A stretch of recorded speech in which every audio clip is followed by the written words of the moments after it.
내가 환난 중에 다닐지라도 주께서 나를 살아나게 하시고 주의 손을 펴사 내 원수들의 분노를 막으시며 주의 오른손이 나를 구원하시리이다. 아멘. 오늘도 하나님의 은혜와 사랑 가운데 살던 우리가 믿음으로 이 시간 하나님 아버지께 예배합니다.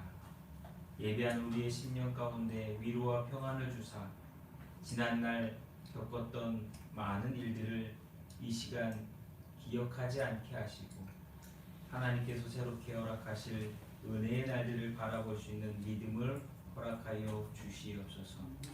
오늘도 예배하는 심령마다 그 믿음으로 승리할 수 있는 은혜와 사랑을 더하여 주시길 소망하오며 우리 구주 예수 그리스도 이름으로 기도하옵나이다.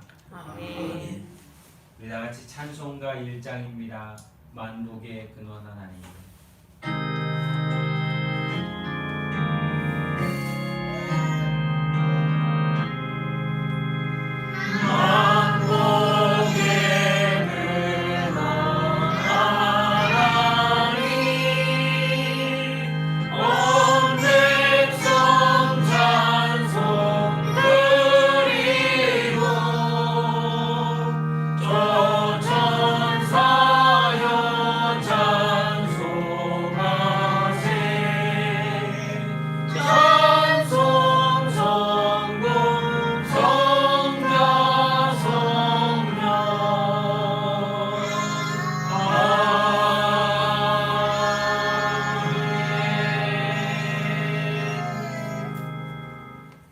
여러분들 가지고 계신 찬송가 대교동문 42번 시편 98편입니다.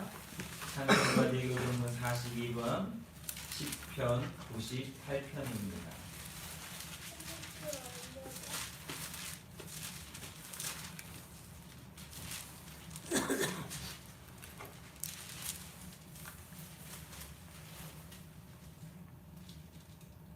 제가 먼저 읽고 우리 함께 교독하도록 하겠습니다.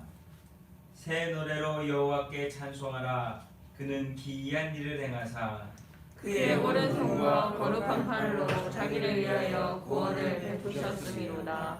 여호와께서 그의 구원을 알게 하시며 그의 공의를 문 나라의 목전에서 명백히 나타내셨도다. 그가 이스라엘의 집에 베푸신 인자와 성실을 기억하셨으므로 땅끝까지 이르는 모든 것이 우리 하나님의 구원을 보았도다. 온 땅에 여호와께 즐거이 소리칠지어다. 소리내어 즐겁게 단도하며 찬송할지어다. 수금으로 여호와를 노래하라. 수금과 음성으로 노래할지어다. 나팔과 호각 소리로 왕이신 여호와 앞에 즐겁게 소리칠지어다.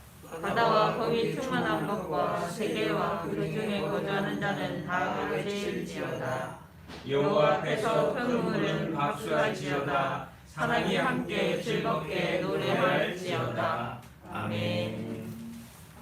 우리 이 시간 다 같이 먼저 함께 고백하신 후에 참여와 회개의 기도를 드리도록 하겠습니다. 먼저 우리 함께 고백하시겠습니다. 주 하나님의 아들 예수여, 이 죄인을 불쌍히 여기소서. 아멘.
우리 다 같이 사도신경으로 신앙 고백하겠습니다. 전능하사 천지를 만드신 하나님 아버지를 내가 믿사오며 그 외아들 우리 주 예수 그리스도를 믿사오니 이는 성령으로 잉태하사 동정녀 마리아에게 나시고 본디오 빌라도에게 고난을 받으사 십자가에 못 박혀 죽으시고 장사한 지 사흘 만에 죽은 자 가운데서 다시 살아나시며 하늘에 오르사 전능하신 하나님 우편에 앉아 계시다가 저희로서 산자와 죽은 자를 심판하러 오시리라. 성령을 믿사오며 거룩한 공예와 성도가 서로 교통하는 것과 죄를 사하여 주시는 것과 몸이 다시 사는 것과 영원히 사는 것을 믿사옵나이다. 아멘. 모두 자리에 앉으셔서 우리 함께 찬송가 379장 내 갈 길 멀고 밤은 깊은데 찬송가 379장입니다. 내 갈 길 멀고 밤은 깊은데 찬송가 379장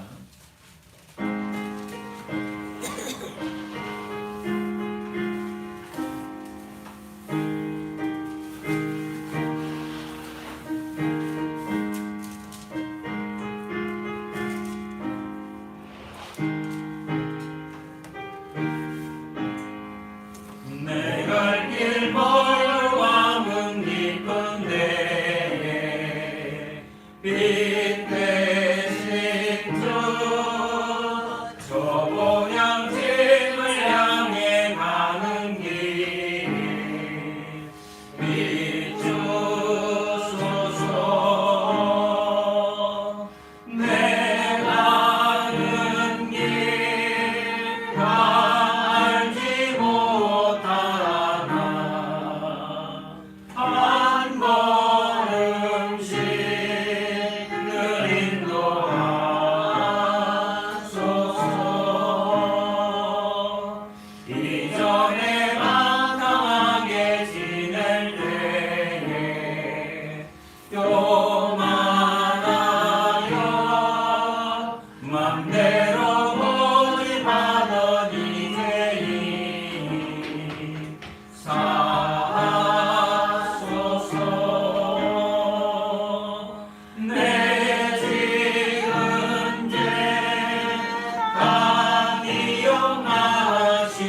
동안 따라가기를 소망합니다. 찬송가 446장 주 음성 외에는 찬송가 446장 주 음성 외에는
우리 오늘 함께 볼 성경의 말씀은 구약성경 사사기, 제가 잘못 적어놨죠. 사사시라고 나갑니다. 사사기 3장 12절부터 31절까지의 말씀, 구약성경 사사기 3장 12절부터 31절까지의 말씀, 구약성경 364페이지입니다. 사사기 3장 12절부터 31절까지의 말씀.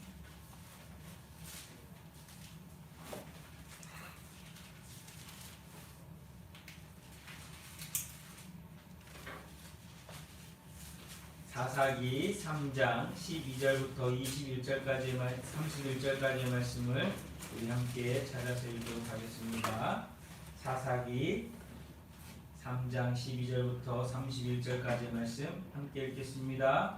이스라엘 자손이 또 여호와의 목전에 악을 행하니라. 이스라엘 자손이 여호와의 목전에 악을 행하므로 여호와께서 모압 왕 에글론을 강성하게 하사 그들을 대적하게 하시매 에글론이 암몬과 아말렉 자손들을 모아가지고 와서 이스라엘을 쳐서 종려나무 정읍을 점령하니라. 이에 이스라엘 자손이 모압 왕 에글론을 10해 동안 섬기리라. 이스라엘 자손이 여호와께 부르짖음에 여호와께서 그들을 위하여 한 구원자를 세우셨으니 그는 곧 베냐민 사람 베라의 아들 왼손잡이 에웃이라. 이스라엘 자손이 그를 통하여 모압 왕 에글론에게 공물을 바칠 때 에웃이 길이가 한 규빗 되는 좌우에 날선 달을 만들어 그의 오른쪽 허벅지 옷 속에 차고 공물을 모압 왕 에글론에게 바쳤는데 에글론은 매우 비둔한 자였더라. 에웃이 공물 바치기를 마친 후에 공물을 메고 온 자들을 보내고 자기는 길갈 근처 돌 뜨는 곳에서부터 돌아와서 이르되 왕이여 내가 은밀한 일을 왕에게 아뢰려 하나이다 하니 왕이 명령하여 조용히 하라 하매 모셔선 자들이 다 물러간지라. 에웃이 그에게로 들어가니 왕은 서늘한 다락방에 홀로 앉아있는 중이라. 에웃이 이르되 내가 하나님의 명령을 받들어 왕에게 아뢰이르니 있나이다 하매 왕이 그의 좌석에서 일어나니 에웃이 왼손을 뻗쳐 그의 오른쪽 허벅지 위에서 칼을 빼어 왕의 몸을 찌르되 팔자루도 나를 따라 들어가서 그 끝이 등 밑까지 닿았고 그가 칼을 그의 몸에서 빼내지 아니하였으므로 기름이 칼날에 엉겼더라. 에웃이 현관에 나와서 다락문들을 뒤에서 닫아 잠그니라. 에웃이 나간 후에 왕의 신하들이 들어와서 다락문들이 잠겼음을 보고 이르되 왕이 분명히 서늘한 방에서 그의 발을 가리우신다 하고 그들이 오래 기다려도 왕이 다락문들을 열지 아니하는지라. 열쇠를 가지고 열어본즉 그들의 군주가 이미 땅에 엎드러져 죽었더라. 그들이 기다리는 동안에 에웃이 피하여 돌 뜨는 곳을 지나 세이라로 도망하니라. 그가 이르러 에브라임 산지에서 나팔을 불매 이스라엘 자손이 산지에서 그를 따라 내려오니 에웃이 앞서가며 그들에게 이르되 나를 따르라. 여호와께서 너희의 원수들인 모압을 너희의 손에 넘겨주셨느니라 하매 우리가 에웃을 따라 내려가 모압 맞은편 요단강 나루를 장악하여 한 사람도 건너지 못하게 하였고 그때 모압 사람 약 10,000명을 죽였으니 모두 장사요 모두 용사라. 한 사람도 도망하지 못하였더라. 그날에 모압이 이스라엘 수하에 굴복하매 그 땅이 80년 동안 평온하였더라. 에웃에는 아나세의 아들 삼갈이 있어 소모는 막대기로 블레셋 사람 600명을 죽였고 그도 이스라엘을 구원하였더라. 아멘.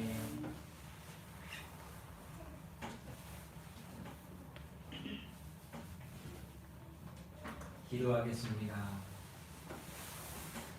사랑과 은혜가 많으신 하나님, 오늘도 하나님의 은혜와 사랑에 감사를 드립니다. 우리를 사랑하셔서 세상 가운데 있지 아니하고 오늘도 이 시간 하나님 앞에 나와 예배하며 또한 각 처소에서 하나님을 향하여 예배할 수 있는 시간과 삶을 허락하여 주시니 감사를 드립니다. 예배하는 예배자마다 하나님 축복하시되 그 삶 가운데 예배자로서의 허락되어진 많은 은혜와 사랑을 누리게 하시고 이 일로써 더욱더 하나님을 만나고 하나님과 동행할 수 있는 믿음의 거룩한 자들이 되도록 사랑하는 모든 성도들 한 사람 한 사람을 인도하여 주시옵소서. 오늘도 예배하러 나온 신령마다 하나님 기도하고자 하는 기도의 제목들을 주님 앞에 나와 기도하고 간구합니다. 하나님 그 마음의 생각을 아시오니 주장하여 주옵시고 그 기도의 제목들을 아시오니 인도하시며 응답하시되 선하고 바르고 옳은 길로 인도하여 주시옵소서.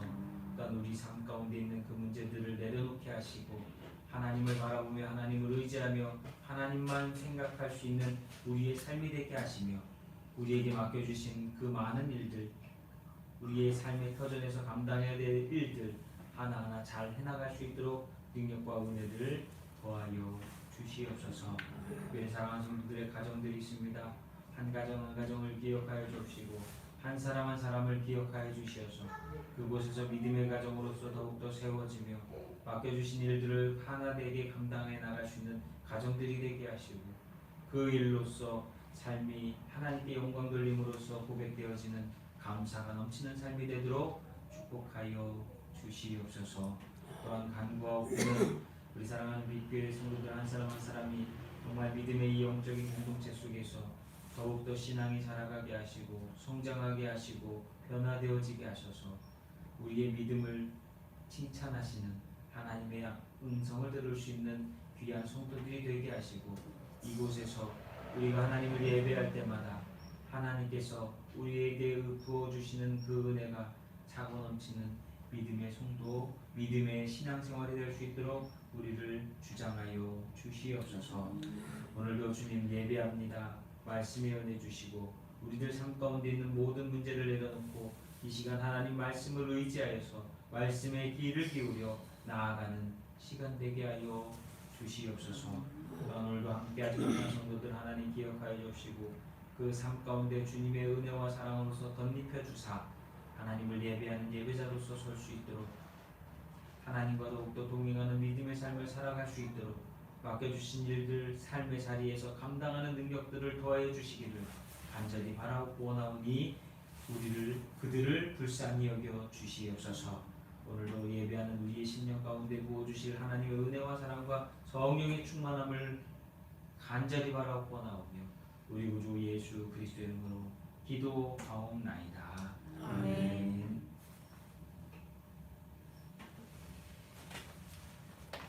여러분 우리가 좋아하는 말씀 중에 한 말씀이 사람이 마음으로 자기의 길을 계획할지라도 그 걸음을 인도하시는 분은 누구라고 하셨죠? 여호와 하나님이시다라고 말씀하셨어요.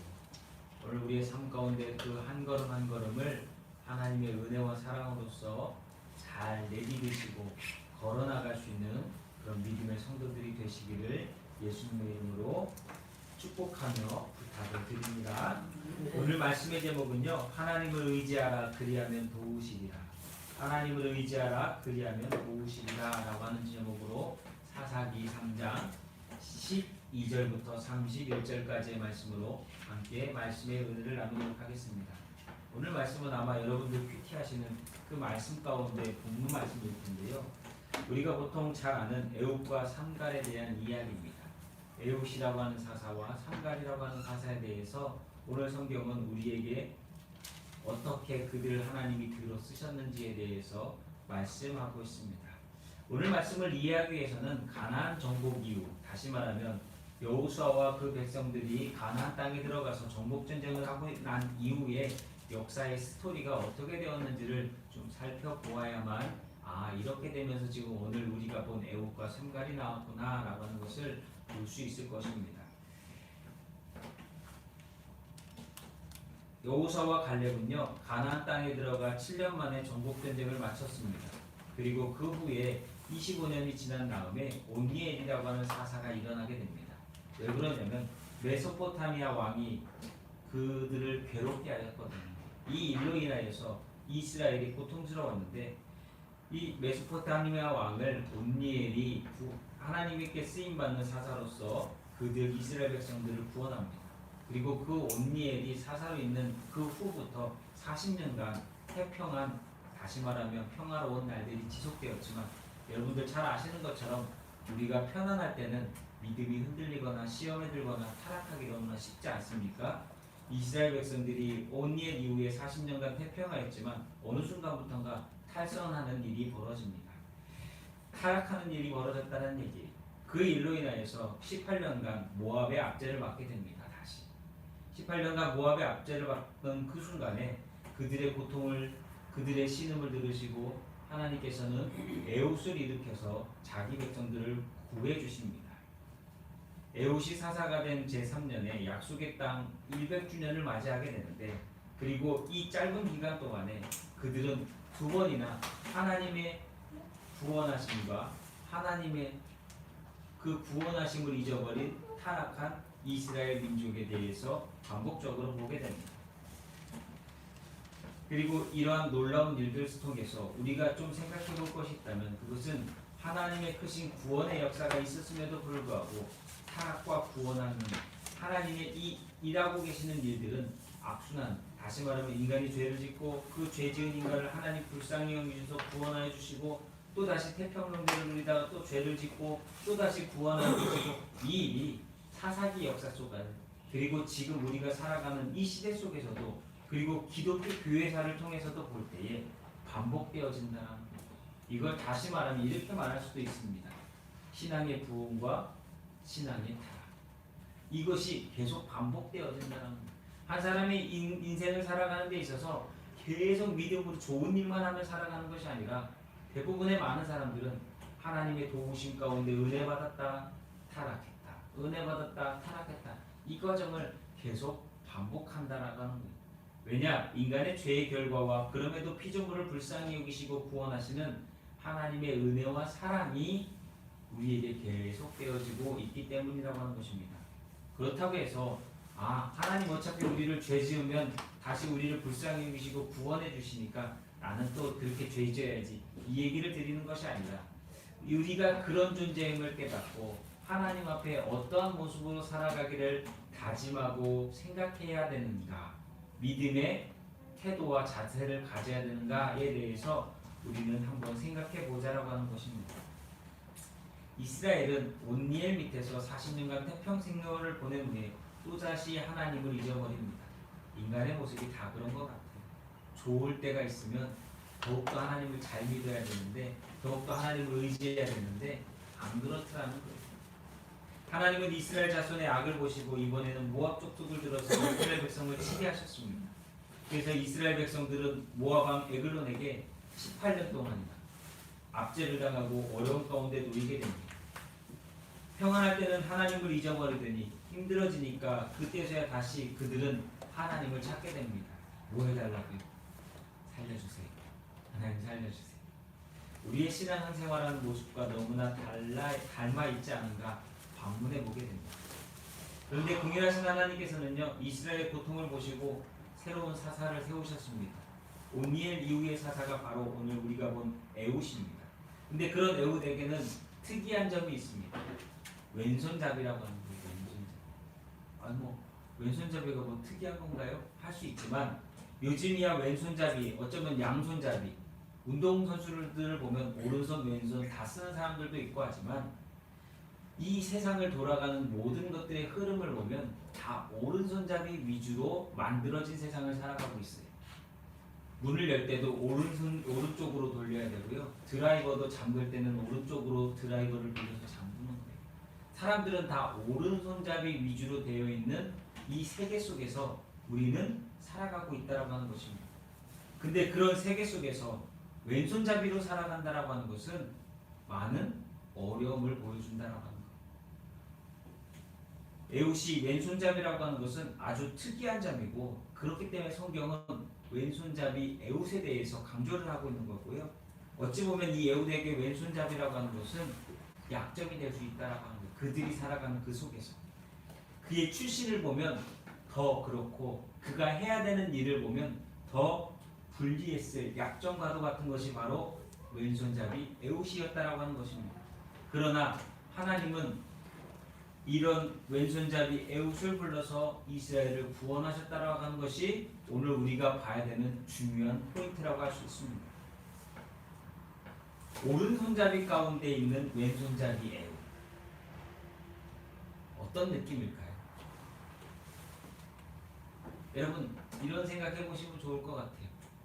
다 요리를 잘하는 사람들 속에 요리 못하는 내가 한 사람 껴있다고 생각해 보세요. 음식을 해야 되는데 항상 어떤 느낌일까요? 쭈그러진 어떤 풍선의 느낌? 다 잘난 사람들 속에 혼자 있는 그 느낌. 운전을 잘하는 사람들 속에 운전 못하는 나 하나 있으면 난 다 기사로 부릴 수 있으니까 너무 좋아 라고 생각할 수도 있지만 운전을 다 잘하는 사람들 속에 혼자 운전 못하는 사람의 느낌은 이상할 거예요. 어쩌면 외로울 거예요. 힘들 거예요. 베냐민 지파입니다. 왼손잡이 에훗은 베냐민 지파예요. 이 베냐민이라고 하는 이름의 뜻이요 오른손의 아들이에요. 오른손의 아들. 히브리어로 베는 아들이고 야민은 오른손입니다. 그래서 합쳐보면 오른손의 아들이 베냐민이에요. 이 왼손잡이 에훗은 그 오른손잡이 사람들의 무리 속에 있는 왼손잡이 어찌 보면 외톨이라고 볼 수 있는 인물이었다라고 하는 거예요. 성경에서 오른손은 언제나 선함과 능력을 상징합니다. 주의 오른손이 우리를 돌보시고 오른편에 세우고 이런 오른쪽이라고 하는 것은 성경에서 선함과 능력을 상징하는데 이 반대에 있는 왼쪽, 어찌 보면 성경에서 왼쪽은요 이 선함에 반대되는 죄의 길이고 오른쪽이 천국이라면 왼쪽은 지옥을 의미하는 이런 안 좋은 느낌이라고 하는 것이 부정적인 것이라고 하는 겁니다. 그래서 베냐민 지파는 오른손을 잘 쓰는 사람들이 많았는데 하나님의 선택은 그 오른손을 잘 쓰는 베냐민 지파 가운데에서 누구를 불렀어요? 왼손잡이 에웃을 불렀다라고 하는 것이 마치 어떤 느낌이냐면 여러분 이 사사기 이후에 이스라엘 백성들이 사무엘을 통해서 하나님께 간청해가지고 왕을 세우지 않습니까? 왕을 세워달라고 할 때에 하나님께 세우셨던 첫 번째 왕이 누구였습니까? 사울왕이었습니다. 그 사울왕을 세우실 때에 사울왕도 바로 가장 작고 작은 지파 가운데 혈족 가운데 한 사람을 세웠어요. 그래서 처음에 사울이 왕이 될 때, 왕으로 세우려고 할 때에 자기의 신분, 자기의 지파가 너무나 보잘것없었기 때문에 왕이 되는 것을 처음에는 쉽게 받아들일 수 없었던 것과 똑같은 거예요. 작고 작은 자, 어찌 보면 볼품없는 자, 그런 사람이 바로 에웃이었다라고 하는 것입니다. 하나님이 왜 왼손잡이를 사용하셨을까? 그건 바로 그들이 갖고 있었던 고정관념을 깨고 스스로의 능력이 아니라 하나님의 도우심으로 되어진 일이라고 하는 것을 알고 인정하도록 만드시기 위해서 이 왼손잡이 에웃을 사사로 쓰셨다라고 하는 것입니다. 베냐민 지파라면 당연히 그곳에서는 누구를 쓰는 게 맞습니까? 오른손을 아주 잘 쓰는 유능하고 능력 있는 사람이 되어야 하겠지만 그것이 바로 사람들이 갖고 있는 고정관념이지만 생각이지만 하나님께서는 그런 고정관념과 생각들을 깨트려 버리시고 왼손잡이라고 하는 어찌 보면 승리와는 거리가 멀어 보이는 그 지파 가운데서 가장 유능하다라고 하는 것과는 거리가 멀어 보이는 이 에웃을 통해서 그들을 구원하는, 다시 말하면 하나님의 일하심을 보여주고 있는 거라고 합니다. 때때로 사람들의 장점이요 본인에게 축복일 수도 있지만 저주가 되는 사람들을 많이 보게 됩니다. 어떤 사람이 뛰어난 지식을 가지고 있지만 너무 교만하면 오히려 그것은 그 사람이 갖고 있는 지식이 그 사람을 망치는 저주가 되는 것과 마찬가지고, 하지만 그런 지식을 갖고 겸손함으로 만약에 행동하고 나아간다면 많은 사람들로부터 인정을 받고 존경을 받는 훌륭한 사람이 되지 않습니까? 재물이나 권력이나 육체의 건강이나 그 많은 것들이 다 사실 우리가 바라고 원하는 것들이 다 이런 장점과 단점을 가지고 있다라고 하는 것이에요. 그것을 어떻게 쓰느냐에 따라서 그것이 우리에게 장점이 축복이 될 수도 있고 저주가 될 수도 있고 단점이 축복이 될 수도 있고 저주가 될 수도 있다라고 하는 것입니다. 어떻게 사용되어지고 쓰여지는가에 따라서 약점이든 단점이든 중요한 것이 아니라는 거예요. 여러분들 갖고 있는 여러분의 장점과 단점, 어찌 보면 약점과 강점이 있을 것입니다. 그것을 하나님께서 어떻게 쓰시느냐가 중요한 거지 사람들이 그것을 어떻게 바라보고 있느냐가 중요하지 않다라고 하는 것이, 하나님께서 왜 에웃이라고 하는 왼손잡이를 오른손잡이 지파 가운데서 찾아서 사사로 세우셨을까? 우리의 교만과 편견을 깨고 하나님을 의지하고 바라보라고 하는 말씀이라고 하는 거예요. 제가 서두에 오늘 말씀의 제목을 하나님을 의지하라 그러면 도우시리라. 잘난 사람이 하나님을 의지할까요? 강점이 많은 사람이 하나님을 의지할까요? 자기 자신과 당당함이 있는 사람이 하나님을 의지할까요? 그렇지 않다라는 거예요. 하나님을 의지하는 사람들의 모습을 보면 자기 자신을 드러내는 사람이 아니라 자기 자신을 낮출 줄 아는 사람이 하나님을 의지한다는 것입니다. 사도 바울만 보아도 그런 것 같습니다. 청년 시절 그 잘난 바울이 되기 전에 그 사울의 모습은 정말 무서울 게 없는, 두려울 게 없는, 정말 교만하기 짝이 없는 사람이었습니다. 그래서 그 청년 사울은 그대로는 하나님이 쓰실 수 없기에 그를 바닥까지 내려놓고 그때서야 부르셔서 고쳐 쓰신 인물이 바로 바울입니다. 바울의 과거 사울의 모습은 당시 사람들이 가지고 있었던 그 교만과 편견을 깨뜨리는 좋은 방법으로서 주님이 쓰셨다는 거예요. 유대인에게도 마찬가지고, 그리고 유대교 그리스도인들에게도 마찬가지고, 이방인들에게도 마찬가지고, 하나님이 왜 사울이었던 바울을 쓰셨을까를 생각해보고 묵상해보면 참 기가 막힌 하나님의 일하심이 보여진다는 거예요. 유대인이었던 그리스도인들에게 있어서는 그가 어떤 인물이었는지 알았기 때문에 쉽게 그를 받아들일 수가 없었어요. 그런데 한편으로 되돌이켜서 생각해보면 그랬던 인물이 이 정도로 바뀌었다면 하나님이 일하신 거구나 라고 하는 것을 그들은 인정할 수밖에 없었다는 거예요.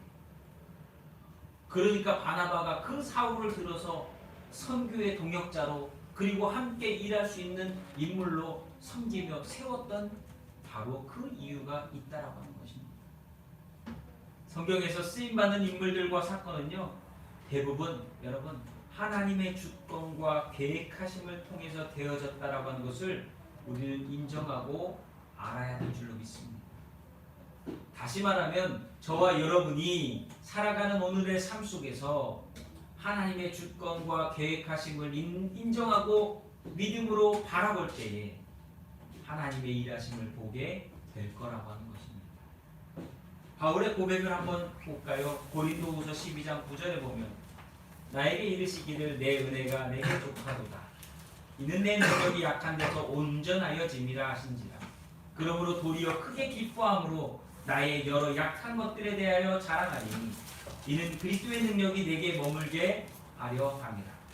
고린도후서 12장 9절 말씀은요, 바울이 하나님께 여러 번 간구하면서 자신의 약점을 좀 없애야지 내가 세상에 나가서 사람들에게 나가서 무엇을 할 수 있지 않을까라고 하는 그 고백으로 하나님께 여러 번 기도했지만 하나님께서는 오히려 그것을 통해서 네가 일하는 게 아니라 하나님이 내가 일한다라고 하는 것을, 주님이 일하신다라고 하는 것을 보여주었을 때 그때 내가 깨닫고 고백한 것이 바로 이 고린도후서 12장 9절 말씀입니다. 여러분, 세상 사람들은 얘기합니다. 네가 강해야만, 네가 잘나야만, 네가 능력 있어야만 무엇인가 할 수 있어 라고 얘기합니다. 그런데 하나님께서는 네 능력으로 하는 거 아니야. 네가 강해야 되는 거 아니야. 내가 너보다 더 강하고 내가 세상보다 강하기에 내가 더 능력 있기에 너는 나를 의지해 라고 말씀하는 것을 바울은 고백하고 있는 것입니다. 여러분, 그렇기에 바울은 자신의 약점을 드러낼 수 있는 인물이 됐던 거예요. 그렇지 않아 보세요. 자신의 약점을 세상 사람들은 다 꽁꽁 감춰놓고 숨겨놓고 사람들이 모르게 하려고 합니다. 왜요? 사람들의 손가락질 받는 게, 사람들로부터 버림받거나 그 약점으로 말미암아 자신이 손해보는 것이 싫기 때문에.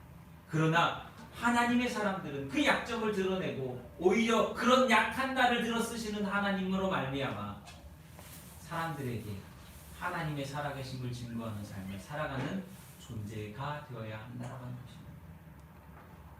에웃을 통해 구원하신 하나님의 방법은요, 오른손을 쓰지 못하던 왼손잡이 에웃에게 그래 걱정하지 마, 내가 너의 오른손이 되어줄게 라고 말씀하셨다는 거예요. 여러분들에게는 어쩌면 에웃과 같이 다 왼손잡이와 같은 일들이 있을 것입니다. 그러나 걱정하지 마십시오. 하나님의 의로운 오른손이, 하나님의 능력의 오른손이, 하나님의 전능하신 오른손이 여러분들을 붙들고 여러분들을 인도하고 여러분들을 도우시며 오른손 없어도 살아갈 수 있는 방법을 우리에게 깨닫게 해주실 줄로 믿습니다. 시편에 보면 오른손, 오른편은 하나님의 은혜와 능력과 구원하심을 상징합니다. 만약 우리의 오른손이 있었다면 우리는 오늘 하나님의 은혜 가운데 구원받지 못했을 거예요. 하나님의 그 오른손을 바라봤을 때 에웃과 같은 왼손이라고 하는 약점, 그것 내려놓고 하나님의 그 오른손을 붙들 수 있는 자가 되는 줄로 믿습니다. 하나님이 우리의 약점을 몰라서 부르셨을까요? 아니에요. 알지만 부르셨다라는 거예요. 우리는 주 품 안에 부르시고 은혜와 사랑을 베푸시는 그 하나님께 오늘도 감사하며 영광 돌리며 하나님의 그 오른손을 붙들고 주님을 의지하며 그 도우심 가운데 살아가는 저와 여러분이 되어야 될 줄로 믿습니다. 그러면 하나님을 의지하라. 그러면 도우시리라. 그 능력이, 그 은혜가, 그 축복이 여러분의 삶 가운데 그대로 나타나게 될 줄로 믿습니다. 두 번째 보면 바로 삼갈이라고 하는 사람입니다. 첫 번째는 왼손잡이 에웃이었고요. 두 번째는 삼갈입니다. 삼갈을 보면 이 3장 31절 한 절 말씀밖에 나오지 않는 인물입니다.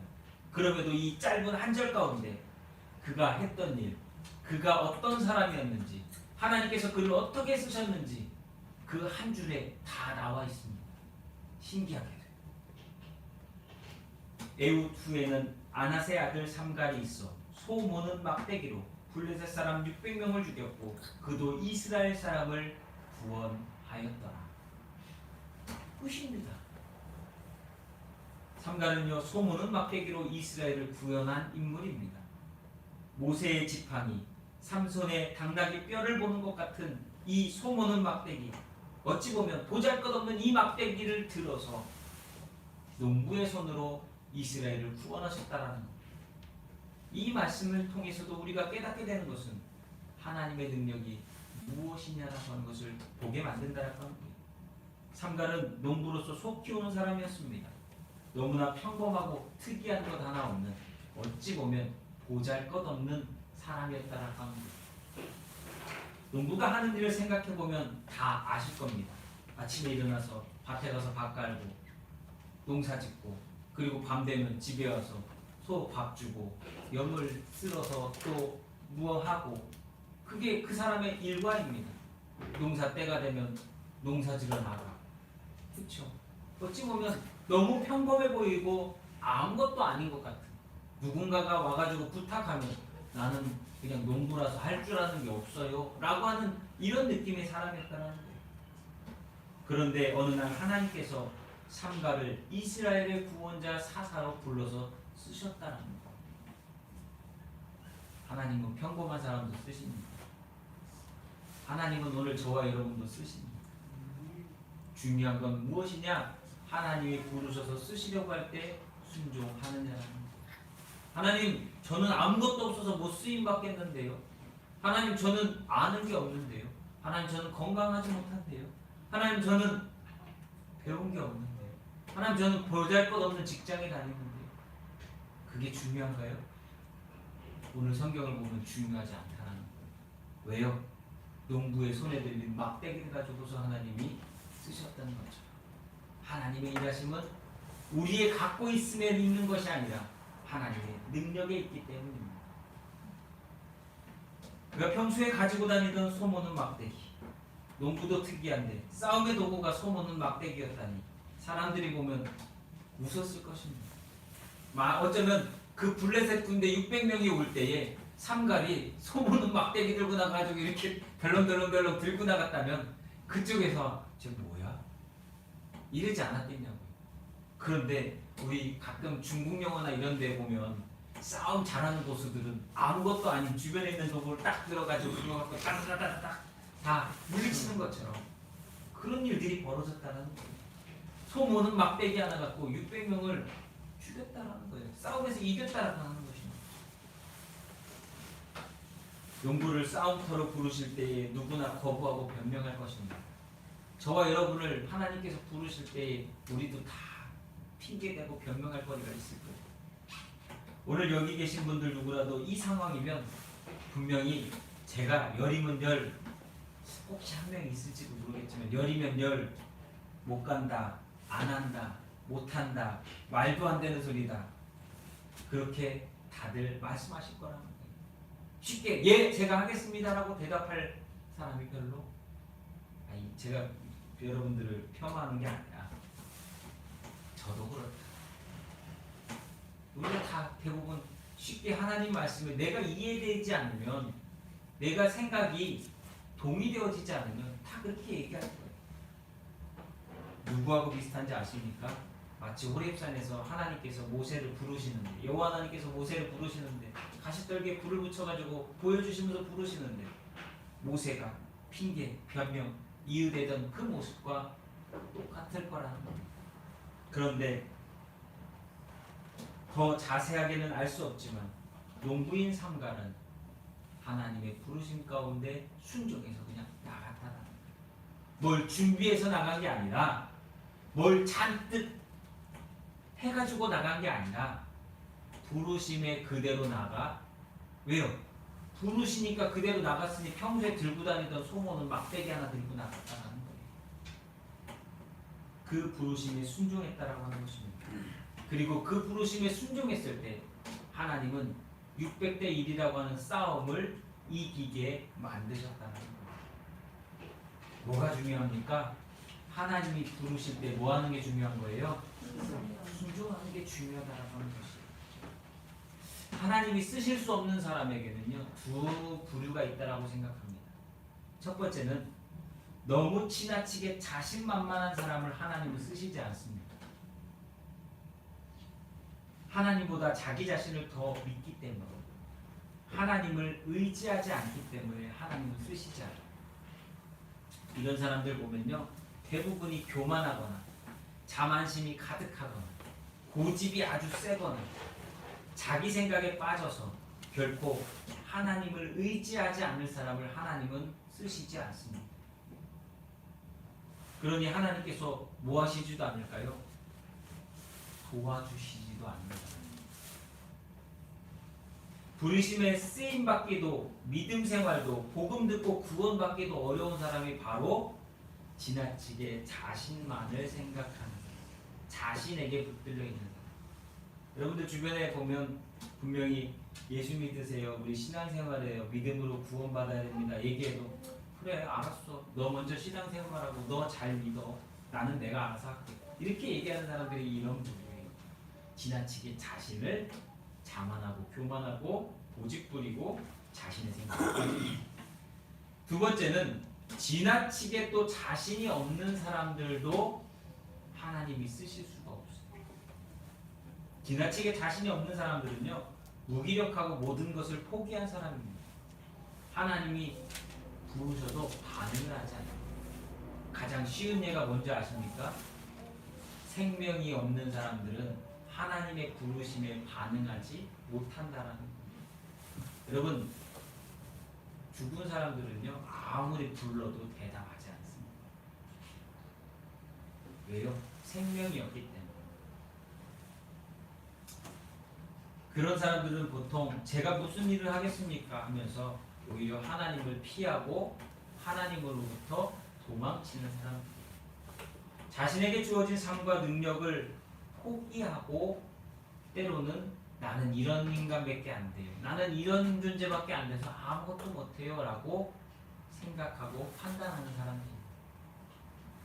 이런 두 부류의 유형의 사람들은요, 잘못된 열등감이나 너무 지나친 자신감에 빠져서 하나님께 쓰임받을 수 있는, 순종할 수 있는 기회를 놓쳐버리는 인물들입니다. 그러나 오늘 삼갈은 어떻습니까? 어찌 보면 농부라고 하는 아무것도 아닌 보잘것없는 사람 같은 이 사람이 하나님께 순종했던, 하나님의 말씀에 순종했던 이 사람을 들어 쓰시는 하나님을 만나게 되었다라고 하는 것입니다.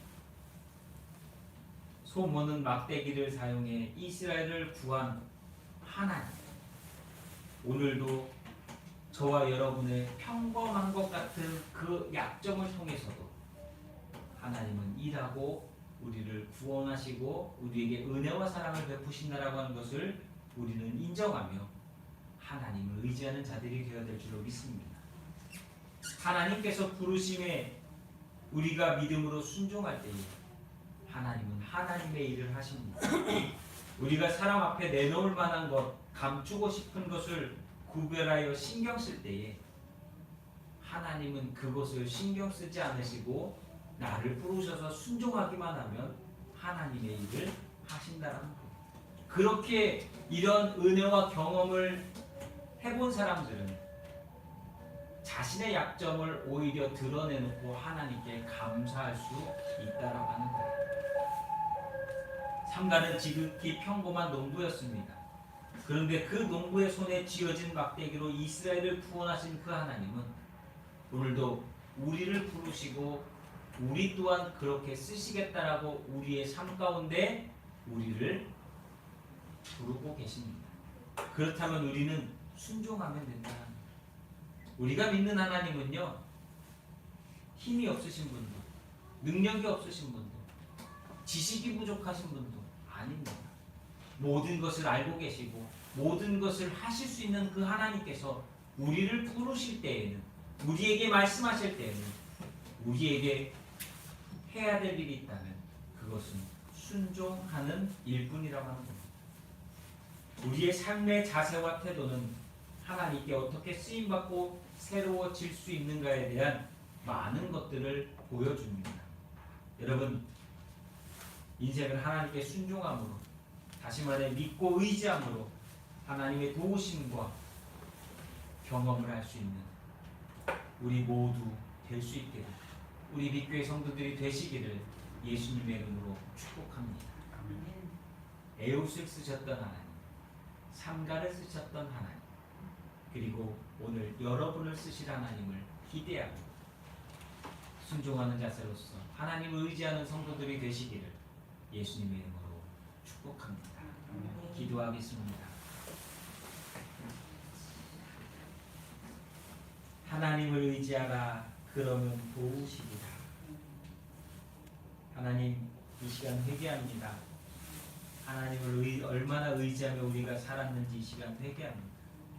하나님 부르심 앞에 얼마나 우리가 순종했는지 이 시간 회개합니다.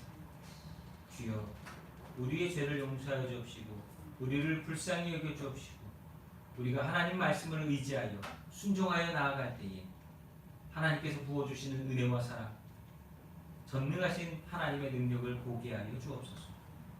이스라엘을 구원하셨던 것처럼 오늘 우리의 삶 가운데 하나님의 구원하심을 날마다 보게 하시고 하나님께 영광 돌리며 감사하는 우리 모두가 되게 하여 주시옵소서. 지난 시간, 오늘 이 시간까지 인도해 주시고 돌보아 주신 하나님 감사합니다.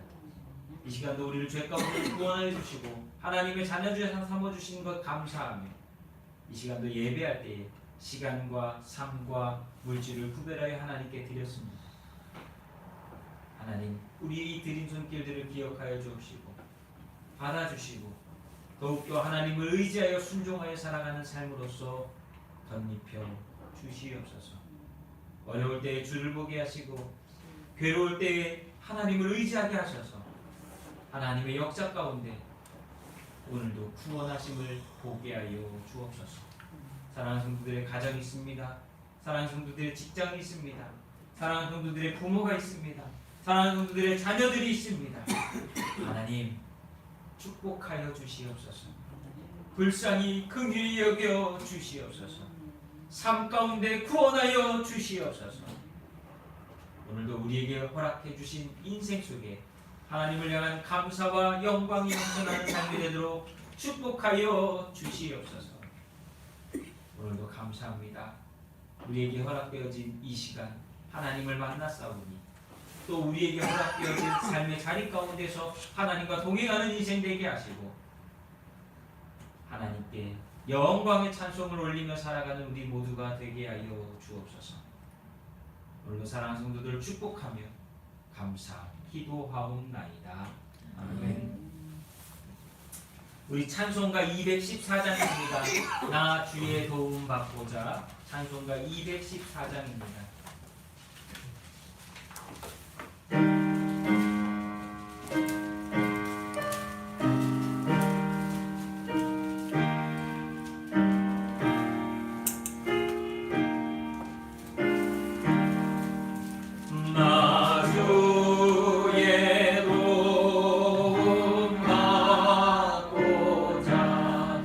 주 예수님께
내 모습 이대로 주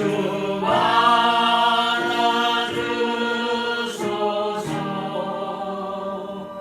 날 위해 돌아가신 주 날 받아주소서.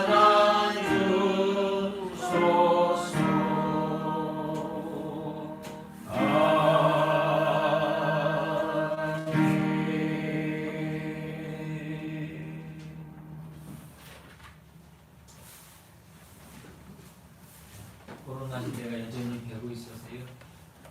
여러분들 신앙생활하는 데 있어서 많은 제약도 불편함도 아마 있으실 것입니다. 예배드리는 것도 여전히 불편한데요.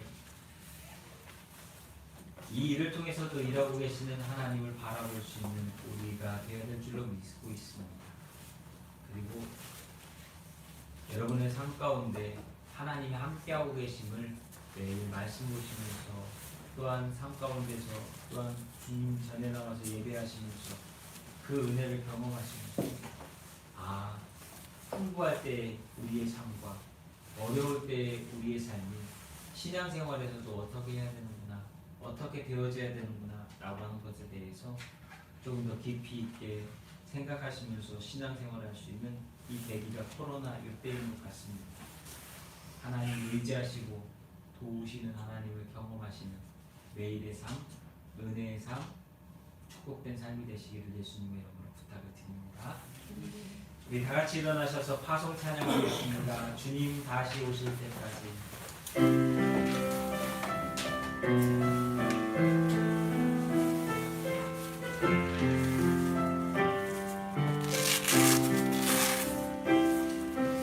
주님 다시 오실 때까지 나는 이리를 가리라.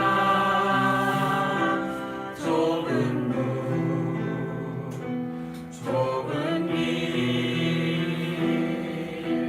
나의 십자가 지고 나의 가는 이 길 끝에서 나는 주님을 보리라. 영광의 내 주님 나를 맞아주시니 주님 다시 오실 때까지 나는 일어나 달려가리라. 주의 영광 온 땅 덮을 때 나는 일어나 노래하리. 내 사모하는 주님 온 세상 구주시라. 내 사모하는 주님 영광의 왕이시라. 기도하겠습니다. 영광의 주님 다시 만나는 그날까지 우리의 삶의 자리에서 순종하는 자들이 되게 하시고 우리에게 허락되어진 그 일들을 잘 감당하여 믿음으로 은혜 가운데 하나님을 의지하며 살아가는 거룩한 하나님의 자녀들 되도록 축복하여 주시옵소서. 이제는 우리를 죄 가운데서 구원해 주신 우리 구주 예수 그리스도의 은혜와 하나님 아버지의 영원하시고 변함없고 끝없는 사랑과 성령의 충만케 하시는 놀라운 은혜의 역사가 오늘 하나님 앞에 날마다 순종으로 살아가기를 다짐하는 성도들 머리머리 위에 우리 믿교회 성도들과 그 가정과 자녀들 위에 이제로부터 영원토록 함께하여 주시기를 우리 구주 예수 그리스도 이름으로 간절히 축원하옵나이다. 아멘.